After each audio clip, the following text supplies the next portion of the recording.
The assault on crypto is expanding, and this time it's happening outside of the United States. XRP, resilient as can be. Wait until I share with you a tweet from John Deaton.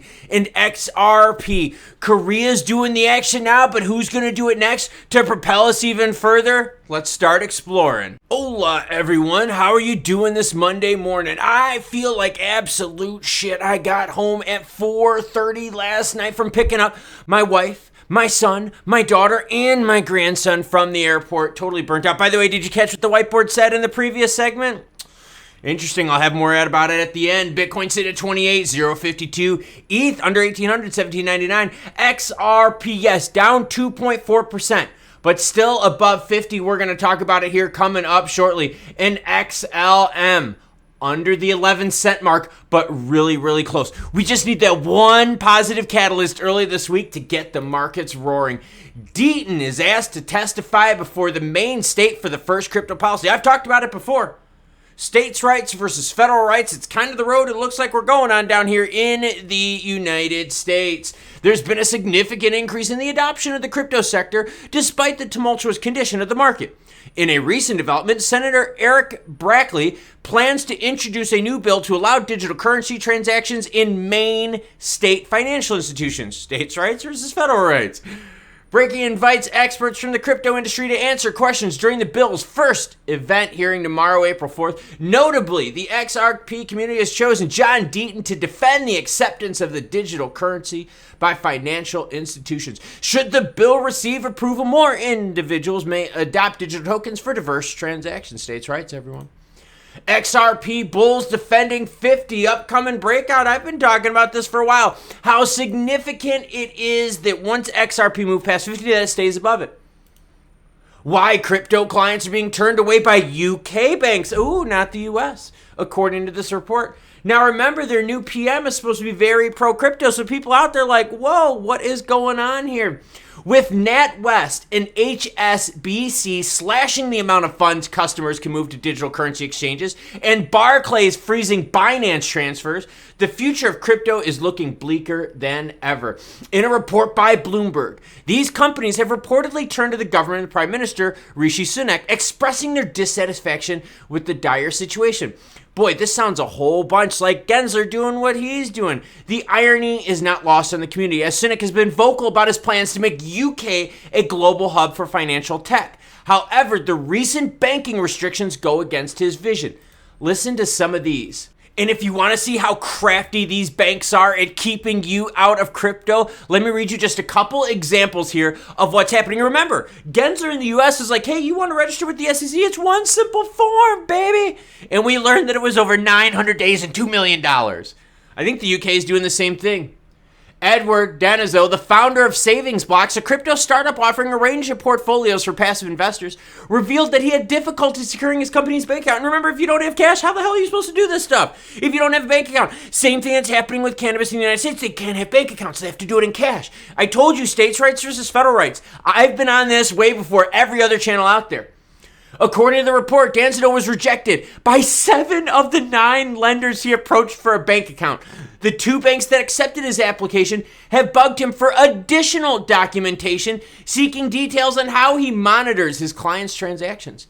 Oh, wait, it gets worse. Joe David, another executive who co-founded crypto-focused accounting and professional services firm Nephos Group, disclosed that Money Transform Wise PLC froze his company's accounts for over 3 months from November, citing a breach in terms and conditions. Didn't get access to his money while the FTX crash was happening. That's what banks are doing. After an inquiry, a spokesperson for Wise said the platform does not support companies engaging with crypto and freezes the accounts of clients found to be involved with such activities. So yes, UK banks are doing what Gary Gensler is doing here in the US. That's right, UK banks keeping UK out of crypto. Banks telling you what you can do for your money. Come on now. That's getting insane. XRP will survive even a nuclear war, claims John Deaton. Banks are getting beat up. XRP's had a lawsuit trashed by media people, trashed by banks, trashed by the mainstream, trashed by government officials, yet still in the top 10. Maybe Deaton's right about XRP being resilient. Let me share with you a tweet, and my Twitter is linked in the description below. Some of these stories I break sooner. Follow me on Twitter. We'll hang out. XRP won a tear this week. In March alone, the token gained 39%. This is from CoinDesk, by the way. It appears that there has been a missing piece of the puzzle that explains a lot of what's happening with XRP, and that's Korea. By the way, this tweet broke 36 minutes ago. That's how fresh this news is. 36 minutes ago. That's why you hit the subscribe button. Value of this channel. Now, here's the even better value of this channel. If you've been watching closely, and I know a bunch of you have because views are crazy. Haven't I been talking about how Korea and Asia's been fueling the XRP boom now for over a week? Haven't I been pointing you to the resources that show you the exchanges? You can follow the volume numbers. You can follow the trends. And I showed you all how to do that because all the articles I show you are linked in the description below. Here we go. A week later, now CoinDesk is finally like, hey, we know where the money's coming from. You follow this channel, you'll know where it's coming from sooner. Korea action. Here's that tweet from Deaton, by the way. Have people noticed the XRP coverage at CoinDesk lately? Call it the banker's coin, call it a shit coin, call it a security, call it whatever you want. But no coin has been more resilient. Let me use lingo Bitcoin maxis will enjoy.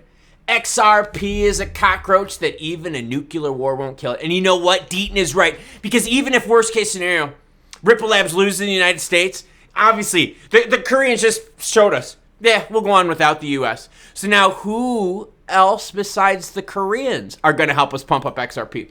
Let's take a look at the charts. Significant thing here, all right? And what I did here was I picked the movement from 50 cents on up, all right? Purple line is a 50-cent floor line. We're going to keep that floor here until we get to CPI data on the 12th. We get to juicy CPI data on the 12th above this floor. XRP, juicy goodness, lap dance, little NPH right there. But here's the action. We are seeing time and time again XRP bouncing up off this floor. Now, we are getting a little low here, 50.8, I get it. Down 1.2 cents, down 2.3% last 24 hours. But now that the business week, the official business week has started, investors are waking up, they're checking out the news, they're reading the articles, they're seeing that XRP is getting support from outside of the United States. Yeah, we don't need the U.S. More and more people are going to see that. My big question is, who's going to be the next country to carry the torch to say, you, Gary Gensler, you UK banks. So that's the deal, everyone. It's as simple as that. Governments out there aren't directly going after crypto, but they're allowing other things that they overlook or regulate to go after crypto for them, letting someone else do the dirty work for you. I kind of liken it to me and a few friends. We go to a bar and we see someone there. My friends and I are like, yo, you want this one, this one? Who's jumping on the grenade? Oh, jumping on the grenade. Now, XRP resilient as can be. I'm with Deaton on this one. Think about it. Massive lawsuit. Every time I flip on Twitter, check me out. Twitter's linked down below. Every time I go and I check out mainstream news, ripping on Ripple Labs and XRP, whether it's the Bitcoin maxis, the Bitterens, the Hodgkinsons, Gasparinos over there. They're all over just ripping on XRP, but yet still maintaining top 10, top 6, by the way. Volume blew up Bitcoin and Ethereum recently with Korea just saying, screw you, United States. Screw you, UK banks, regulators. Now, what I'm going to be paying attention to here over the next several days is volume on exchanges outside of the United States. I'm going to be keeping close eye on XRP, close eye on XLM, and close eye on any other countries out there that decide to pop and rally up one of our favorites.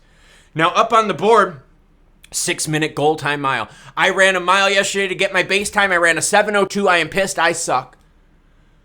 Not good. I'm going to have my work cut out for me if I want to hit a 6-minute mile within 6 weeks. You want to see that journey start to finish? This channel right here. You want crypto and Web3 action because you fiend that juicy goodness on this Monday? That's this right here. I'm going to go drink a little bit more of this, wake up a little bit more, run yet again this morning so I can hit that 6-minute mile. Until then, though, you cool cats have a great rest of your day.